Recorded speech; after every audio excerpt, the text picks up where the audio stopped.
ওমর ভাইয়ের পর দ্বিতীয় রেকর্ড আমার, একটা ফেক আইডিতে 1 মিলিয়নের বেশি ফলোয়ার্স। মানুষ তো সমালোচনা করবেই, কারণ ওমর ভাইয়ের পর দ্বিতীয় রেকর্ড আমি করছি। নতুন আইসা মাত্র 18 দিনে 1 মিলিয়ন ফলোয়ার্স করছি। Wake up to reality. টিকটকে ওমর ভাইয়ের পর আমি রেকর্ড করছি। তুই কি রেকর্ড করছস? টিকটকে 1 মিলিয়ন লাইক আর প্রথম রোজা রাখতে পারি নাই। এটার দুঃখ শুধু মেয়েরাই বুঝে। আয় হায়।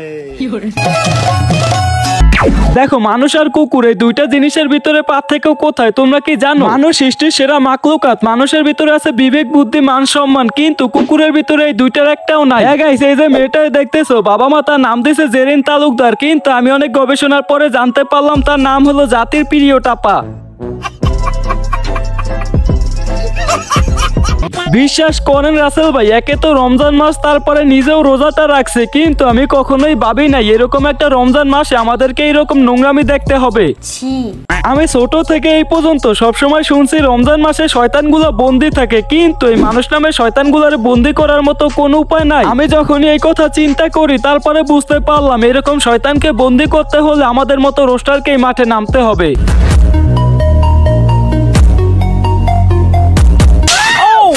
So hey guys, so welcome back. I hope কে তোমরা সকলেই ভালো আছো। তো গাইস, তোমরা অনেকেই দেখছো আমার 10k ফ্যামিলি ডান। হ্যাঁ, অনেকের কাছে মনে হইতে পারে এখানে শুধু 10k সাবস্ক্রাইবার, কিন্তু আমার কাছে মনে হয় এখানে 10,000 মানুষের ভালোবাসা। আমার ব্রাদার এন্ড সিস্টার, তোমরা আমারে যেই ভালোবাসা দিছো তার জন্য আমি সারা জীবন তোমাদের কাছে কৃতজ্ঞ থাকবো। আমি আশা করি তোমরা আমারে যেই রকম ভালোবাসা দিছো সামনে আরো বেশি ভালোবাসা দিবা। হ্যাঁ, আমি আমার সর্বোচ্চ দিয়ে চেষ্টা করব সকল অন্যায়ের প্রতিবাদ করার জন্য। তোমরা অনেকেই আছো আমার সাথে কথা বলতে চাও, তো আমার সাথে কথা বলতে চাইলে আমার ডিসক্রিপশন বক্সে হোয়াটসঅ্যাপ নাম্বার প্লাস ইমেল দেওয়া আছে, চাইলে যোগাযোগ করতে পারো। আজকে প্রথম রোজা, এই প্রথম রোজাটা আমি রাখতে পারতেছি না, আর এই কষ্টটা শুধু মেয়েরাই বুঝবে। ও আচ্ছা, এই কষ্ট, এই কথা শুধু মেয়েরাই বোঝে, ছেলেরা এগুলা কিছুই বোঝে না। দেখ, তুই আমারে বল, এই যে তুই ভিডিওটা বানাইছস, এখন এই ভিডিওটা বানানোর আগে তুই কি একবারও বেরেন দেওয়া চিন্তা করছো আমি এইটা কি কথা বলতেছি, কি বিষয় নিয়ে ভিডিওটা করতেছি? দেখ, তোরে আমি একটু পরেই দেখতেছি, তার আগে তোরে যে পাইলা পয়সা বড় করতেছে তার বিষয়টা শেষ করি। কি রে, রোজা রাখছস? না, রাখি নাই। কেন রাখছ নাই? সমস্যা আছে। কি সমস্যা? একটু পার্সোনাল সমস্যা। বল না, আমাকে একটু শুনি কি সমস্যা। এরকম হাজার মানুষ আছে যারা মেয়েদের সমস্যার কথা জেনেও তাদের মুখ থেকে শুনতে চায়। ও আচ্ছা, তাহলে এই ব্যাপার। গাইস, দেখছো কি সুন্দর একটা শিক্ষণীয় ভিডিও, এই ভিডিও থেকে আমরা অনেক কিছু শিখছি। এখন তুই আমারটা শোন, ধর আমার প্রচুর পেট ব্যথা, এখন এই কথাটা যদি আমি তোরে না বলি, তুই কেন, তোর বাপও তো জানতে পারবো না যে আমার পেট ব্যথা। দেখ, তোকে মেয়েদের একটা সমস্যা আছে, এটা কম বেশি সবাই জানে। এখন তুই সমস্যার কারণে রোজা রাখতে পারস না, এটা তুই জানো আর আল্লাহ জানে, কিন্তু এই কথা তোর টিকটকে বলার কোনো মানে আছে? যারা সমালোচনা করতেছে তাদের সবার একটাই স্বপ্ন, আমাকে যদি সবাই একটু ইচ্ছে মতো থাপড়াইতে পারতো। যদি জেরিন আমার সমালোচনার রিপ্লাই ভিডিও দিয়া দেয় তাইলে তো আমি বাইরে লয়ে যাবো।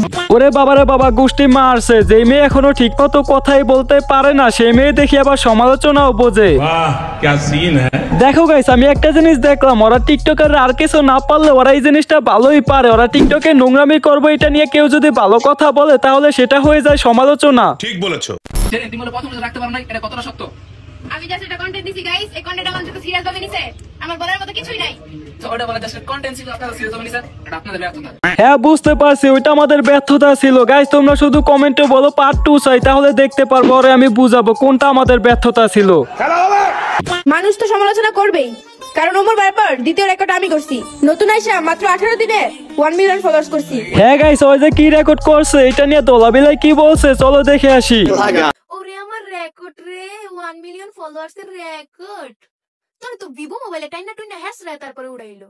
তুই কি নিজের যোগ্যতায় উঠছস রে? হ্যাঁ, ওর আবার কিসের যোগ্যতা? ওই তো এখনো ঠিক মতো কথাই বলতে পারে না। এই যে ওই টিকটকে নোংরামি করতেছে, এগুলোর পিছনে অবদান শুধু অর্ণব বোকাদোসা। হ্যাঁ গাইস, তার জন্য আমি অর্ণবকে এই ভিডিওতে কিছুই বলি নাই। তোমরা যদি কমেন্টে বলো পার্ট 2 চাই, তাহলে দেখতে পারবা পার্ট 2 তে অর্ণবকে আমি কি করি।